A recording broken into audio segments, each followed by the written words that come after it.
నుంచి బయటపడవచ్చు.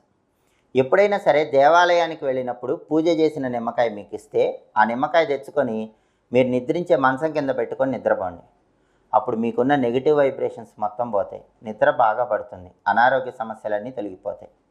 ఇంకా మీకు తీవ్రమైన అనారోగ్య సమస్యలు ఉంటే పూజ చేసినటువంటి నిమ్మకాయ, అంటే దేవాలయంలో టెంపుల్లో పూజ చేసిన తర్వాత మీకు ఇచ్చిన నిమ్మకాయ ఇంటికి తెచ్చుకున్నాక ఆ నిమ్మకాయ కట్ చేసి గ్లాసులో ఆ నిమ్మరసం పిండుకొని అందులో చిటికెడు విభూతి కలుపుకొని ఆ నిమ్మరసం తాగండి. ఇలా చేస్తే అనారోగ్య సమస్యలన్నీ తొలగిపోతాయి.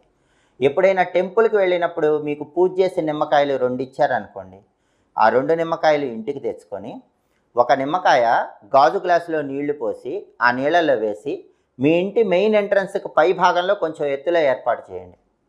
అప్పుడు కుటుంబ కలహాలు ఉండవు. ఎవరికైనా ఇంట్లో గొడవలు ఎక్కువ అవుతున్నాయి అనుకోండి, కుటుంబంలో ఒకళ్ళ మధ్య ఒకళ్ళకి డిఫరెన్సెస్ ఎక్కువ ఉన్నాయి అనుకోండి, కుటుంబంలో అండర్స్టాండింగ్ తక్కువ ఉందనుకో